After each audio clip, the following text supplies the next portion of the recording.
መልአከ ሞት ማታ መጥቷል እና በር ያንኳኳል።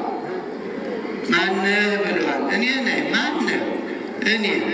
ምን ልታረግ? አይ ቅድም ልጅ ወልድ ታሞ ሲጨነቅ እኔን ስላሉ እሱን ልወስድ ነው አለ። እና የተኛበትን ላሳይህ። እውነት እኮ ነው። እውነቱ ይህን ትክክል እኮ ነው። አዎ ቀልድ ይመስላል። እና እኛ ሰው ሲሞት ያዙኝ ልቀቁ እንዲያው በሉ ይግባ እኮ ቢባል ወደኋላ ራሱ ይመለሳል። አይገባም እኮ የማይሆነውን። ሰው ለራሱ ተወለደ፣ ለራሱ ይኖራል፣ ለራሱ ይሞታል። ማንም የራሱን ሞት አይጋ እናት ልጇን ልጅ የእናቱን አይሞት። አዎ መሞት ቀርቶ መግደሉን ባቆሙ እና ተመለሱ። ይሆን ተቃሉን ስሙ። እናት የአባት ቃል ስሙ። ወጣቶች ለእናንተ እኮ ነው የሚከብድ፣ ለሽማግሌው አይደለም። ለእናንተ ከባድ እኮ ነው። ይህ ጊዜ እኮ የእናንተ ነው። ሁሉም የእናንተ ነው። ግን ተመለሱ፣ ተመለሱ። እናት አባት እግር ስሙ፣ ደው አልቅሱ። እንዴ ይችን የመሰለች ሀገር ሌላ ዓለም እኮ ብታው እንደዚህ ያለ አየር ንብረት የለም ዘመዶች፣ እንደዚህ ያለ አየር ንብረት የለም። እንዲሁ እንደዚህ ያለ ያማረ ቢበሉት ቢጠጡት እንዴ ልዩ ሀገር እኮ ናት። ግን ሰዎቹ ደግሞ አራዊት እውነት ሰው እንደዚህ ይሆናል? እንዲሁ ሮቦት እንኳ በእውነቱ ወደ አዘዙት ሄዶ ትእዛዝ ይፈጽማል። ሰው እንደዚህ እና አሁን ከኃጢአታችን ሊያወጣን አለ።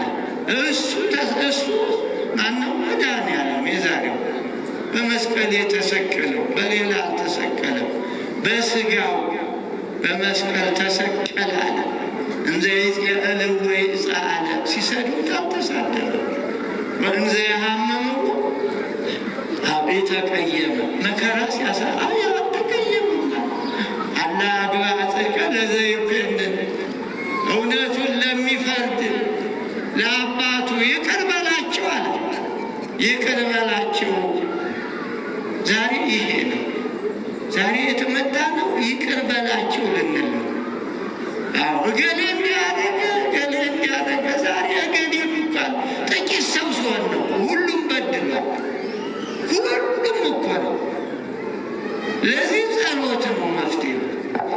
ይቅር በላቸው። አሁን የዛሬው ባል ይሄ ነው። ሌላ የምንለምነው የለም እኮ መስሎን ነው። ያው ስለቱም በተለምዶ ልጅ የወለደች ስራ ዘግ እሱ ምን በተፈጥሮ እኮ እግዚአብሔር የሚሰጠው ነው። ዛሬ ግን የተሰበሰብነው ለዚህ ላጣነው ሰላም ሰላም ጸጋዋ ለኢትዮጵያ ቄሱ ሲያዘሙት በእውነት ሲያቆረቁሩት ገባሬ ሰና ጸጋዋ ሰላም ለሀገሪቱን ኢትዮጵያ ይሄ ነው። ዛሬ ቅዳሴያችን ይሄ ነው። ለኢትዮጵያ ሰላም ስጥልን።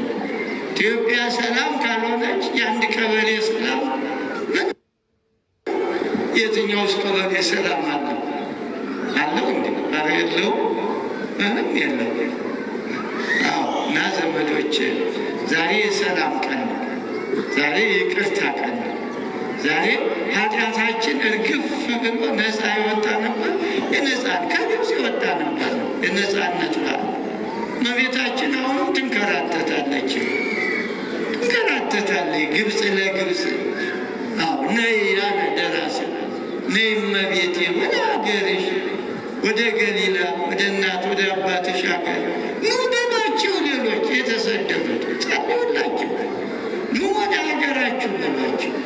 የአእምሮ ስደት ክፉ እኮ የግን ቀላል ሰው ዛሬ አእምሮ ተሰዷደ እንዲህ የሚያደርግ ለኢትዮጵያ ማይመች አእምሮ የሌለ በእውነቱ እና ዛሬ የምናስበው ይህንን ነው። ስጦታው አይደለም። የእኛ ስጦታ ሰውነታችን ሲሆን ጣፉ ምን ችግር አለ? አይሰጣለሁ ግዴታችሁ ጣፍ ሰጣችሁ ተብሎ ልትመሰገኑ እንዴ? ሰዎች እጅ እግራቸው እየተቆረጠ ነው እና እናንተ አሁን ጣፍ መስጠት ደግሞ ያንን እንኳን ለዲያቆኑ ብትሰጡ እዚያው አብዝታችሁ እዚያው ጨርሳችሁ እንዴ ምን ይባላል? እና ሰውነታችሁ መስዋዕቱ ሰውነታችሁ ፍቅር፣ ሰላም በቃ ሰውነታችሁ አሸንፉት። አይዟችሁ። ታዲያ እኮ ፍላጎት ነው እንዲያደርገ የሰው ፍላጎት ነገር ያልቃል። እያወቅ ነው ስንት ሰዎች እንዲያርገው አብቅቶ ለምን ነው የማይገባን? በእውነት እድሜያችን ብዙ አይቷል። ከትናንት ወዲያም እንዲህ ነበር።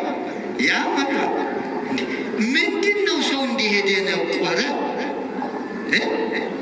እኮ መሆኑ ነው ሰው እያየ እና እንግዲህ ስለ ኃጢአታችን የኃጢአት ምንድን ነው እንመለስ። በእንተ ኃጣውኢነ ውእቱ ተሰቅለ ዲበ ዕፅ። ስለ ኃጢአታችን እርሱ ምን ሆነ? ለምን ብሎ ከኃጢአታችን ነፃ ሊያወጣን በጽድቁ በምሕረቱ በቸርነቱ ሊያድነን